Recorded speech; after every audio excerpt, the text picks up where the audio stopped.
பொங்கலூர் மணிகண்டன், நான் கூட நினைச்சேன் நீங்க ஒரு விஜய் ஃபேன், அதனால உங்களுக்கு நீங்க தளபதி விஜய்னு சொல்லுவீங்க, புரட்சி தலைவி அம்மா, புரட்சி தலைவர் எம்ஜிஆர், புரட்சி தமிழர் எடப்பாடிங்கிற மாதிரி தளபதி விஜய்னு சொல்லி வந்தீங்க. உங்களுக்கு மட்டும்தான் நான் கூட நினைச்சிட்டு இருந்தேன், சிலர் கூட நினைச்சிட்டு இருந்தாங்க.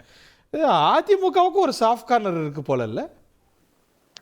இல்ல, நான் ஏற்கனவே தந்தியிலே சொல்லிக்கிறேங்க, என்னுடைய மகன் சஞ்சீவோட தலைவருடைய தீவிர ரசிகர். அதாவது இயல்பா ஒரு திரைத்துறை நடிக்கிற ஜெயவர்தனும் ரசிகமா இருப்பாரோ?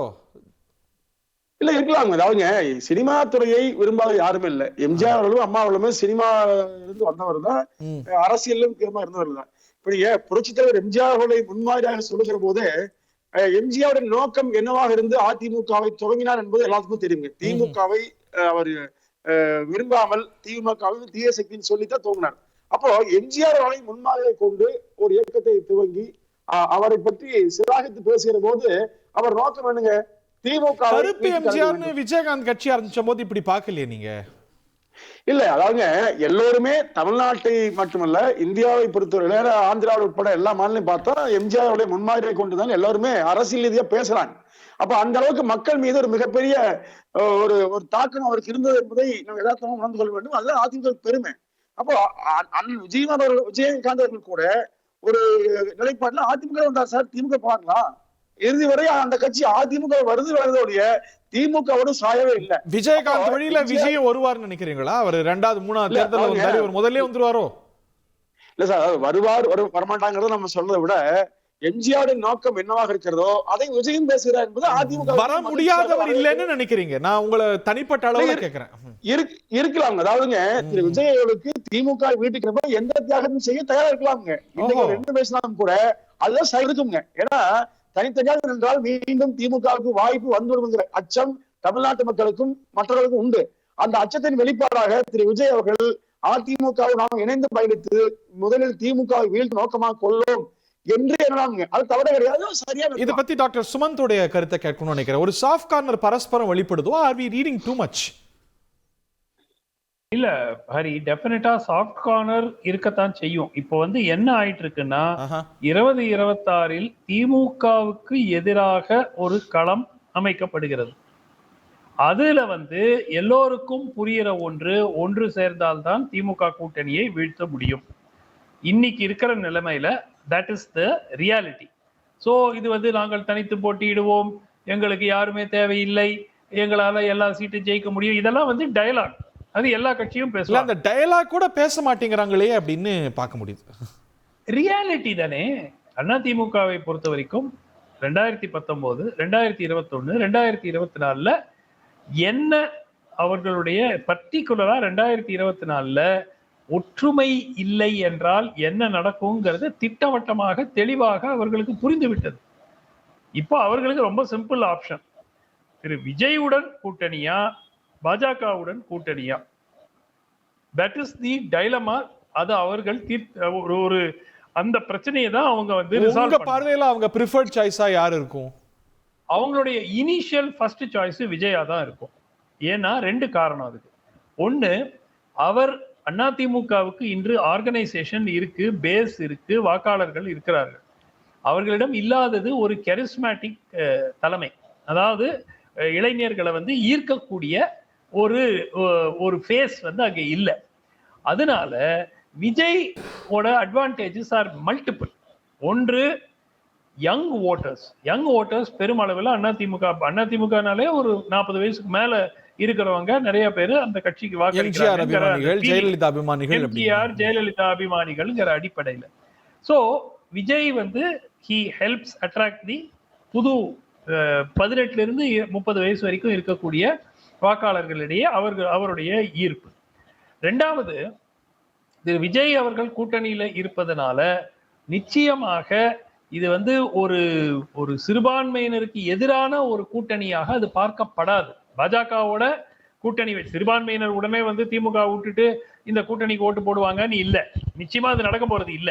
ஆனாலும் அந்த பர்செப்ஷன் அவாய்ட் ஆகும். ஸோ ஒரு ஸ்மால் பெர்சன்டேஜ் ஆஃப் சிறுபான்மையினர் வாக்குகளையும் இருக்கக்கூடிய ஒரு பாசிபிலிட்டி இருக்கு. பர்டிகுலரா இன் பிரின்சிபல் கூட ஒத்துக்கலாம், பட் டெவில் இஸ் இந்த டீடைல்ஸ் இல்ல, யாருக்கு எவ்வளவு அப்படிங்கும்போது புதுசா வந்து ஒரு மாற்று சக்தின்னு வர்ற விஜயால அதிமுக கொடுக்கிற சீட்டை அகாமடேட் பண்ண முடியாம இருக்கலாம். அங்கெல்லாம் இது வந்து மேற்கொண்டு அடுத்தடுத்த கட்டங்கள்ல போறதுல இது வந்து எளிமையா. விஜய் வந்து தன்னுடைய லிமிடேஷன்ஸை புரிஞ்சுக்கணும். அவர் வந்து இதுவரைக்கும் தீவிர அரசியலில் முழு நேரமாக இறங்கி மக்களை சந்திக்கிறத தினமும் இன்னும் தொடங்கல, இதுவரைக்கும் தொடங்கல. ஒரு எப்பாவது ஒரு பப்ளிக் அப்பியரன்ஸ் இருக்கு, இல்லைன்னா பனையூர்ல அவர் வீட்டுக்கே வந்து அழைத்து பேச்சுவார்த்தைகள் எதுவா இருந்தாலும் அங்கேயே நடக்குது. ஸோ அடுத்த கட்டமாக அவர் டே டு டே பாலிட்டிஷியன் ஆன பிறகுதான் இது எப்படி போகும், அவருடைய ஒரு 1.5 வருஷம் ஒரு அமைப்பு பலத்தை உருவாக்கி. இல்ல அவருடைய 2026 அவருடைய நோக்கம் என்ன ஹரி? அவருடைய நோக்கம் அவருடைய நோக்கம் 2 பாசிபிலிட்டி இருக்கலாம். ஒன்று, நம்மளுடைய ஸ்ட்ரென்த்தை நம்ம புரிஞ்சுக்கலாம். நம்ம ஓட் ஷேர் 5% இருக்கா, 10% இருக்கா, 8% இருக்கா, 15% இருக்காங்கிறது தெரிஞ்சுக்கலாம். அப்படிங்கிறதுக்கு ஒரு வாய்ப்பா இருக்கலாம். இல்லை, நேரடியாக எனக்கு பிரதிநிதித்துவம் வேண்டும், நமக்கு ஒரு 5 எம்எல்ஏ 10 எம்எல்ஏ வேணும், மேபி ஒரு கூட்டணி அரசு அமைக்கப்பட்டால் அதில் ஒரு அங்கமாக இருக்க வேண்டும், அந்த மாதிரி எண்ணம் இருந்தால் அவர் தனித்து போட்டியிடுறதுக்கு வாய்ப்பே கிடையாது. அதிமுகவோட கூட்டணி அரசு கூட்டணின்னு அவர் பேசியிருக்கிறாரு. சோ லாட்டருக்கு 2வது வாய்ப்புக்கு கூடுதலா சான்ஸ் இருக்கும். என்னை பொறுத்த வரைக்கும் லாஜிக்கல், இது வந்து அரசியல்ல வந்து லாஜிக் தான் எப்பவுமே ஒர்க் அவுட் ஆகும்னு அர்த்தமே இல்லை. ஆனாலும் விஜய் அவர்கள் சுமார் ஒரு 30-35 இடங்களில் தமிழக வெற்றி கழகத்துக்கு பெற்று அதிமுகவுடன் ஒரு கூட்டணி அமைத்தால், அதன் கூட எப்படியுமோ பாட்டாளி மக்கள் கட்சி வருவார்கள், தேமுதிக வருவார்கள், அதன் கூட டாக்டர் கிருஷ்ணசாமி இருப்பாரு, மற்ற ஓரிரு கட்சிகள் வரும். அதிமுகவுடைய டெபிசிட்டை இது சமாளிக்கும்னு நினைக்கிறீங்க?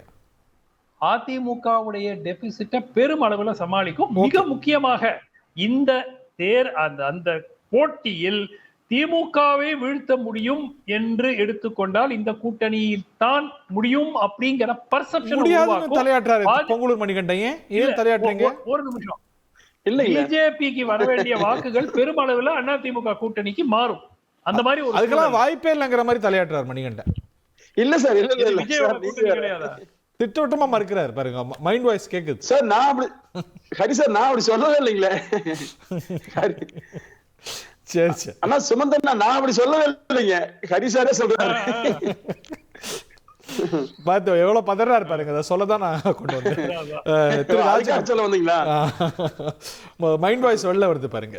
திரு ராஜகம்பீரன் வணக்கம். இதை தாண்டி திரு ஜெயக்குமார் இன்னொரு விஷயத்த நிறுவுறார். பாஜகவோட கூட்டணி இல்லவே இல்லை அப்படிங்கிறார். அந்த கதவை அடைச்சிட்டாருன்னு பாக்குறாமா, இல்ல அது இன்னமும் கூட அது வந்து திமுக என்ன சொல்றாங்க பாருங்க, அவங்க ரகசிய உறவுல தான் இருக்கிறாங்க அப்படிங்கிறாங்க. அவங்க திரும்ப திரும்ப மறுத்தாலும் அந்த முத்திரை அவங்க மேல திணிக்கப்படுது. அந்த கதவு பாஜக அதிமுக உறவு அட்லீஸ்ட் ஃபார் 2026 ஓவர்னு பார்த்துக்கலாம். அதுக்கு வாய்ப்பு இல்லைன்னு. நாடாளுமன்ற தேர்தல் என்று வருகிற பட்சத்திலே பாஜகவோடு அதிமுக கூட்டணி வைப்பதிலே ஒரு ஆதாய கணக்கு இருக்கிறது. ஏனென்றால் யார் பிரதமர் என்பதற்காக நடக்கிற ஒரு தேர்தலிலே ஒருவேளை சில நாடாளுமன்ற தொகுதிகளை பெறுகிற போது அதற்கான பிரதிபலனாக சில விஷயங்களை எதிர்பார்க்கலாம் அப்படிங்கிற கணக்கு ஒரு தேசிய கட்சியோடு இருக்கிறது.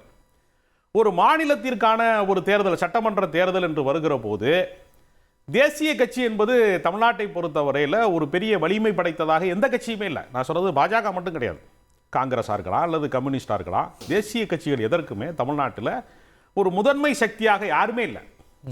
அதனால ஒரு சட்டமன்ற தேர்தலில் அதிமுக வந்து பாஜகவினுடைய தயவை நாடுவது அப்படிங்கிறது அவங்களுக்கு வந்து தேவையற்ற ஒன்று, எக்ஸ்ட்ரா லக்கேஜ் தான் அது. அவங்களுக்கு என்னன்னா, சில வழக்குகள் நம்ம மீது பாயுமோ, வருமான வரித்துறையினுடைய வழக்குகள், அமலாக்கத்துறையினுடைய வழக்குகளில் நாம் ஏதாவது சிக்கக்கூடாது என்கிற அச்சத்தின் காரணமாக கூட்டணியை விட்டு வெளியேறினாலும் கடுமையான விமர்சனங்களை முன்வைக்காம கொஞ்சம் மென்மையான போக்கை கையாளுகிறார்கள். திமுகவை மட்டும் வழக்கம் போல எதிர்த்து கொண்டே இருக்கிறார்கள் என்று வேண்டுமானால் பார்க்கலாம்.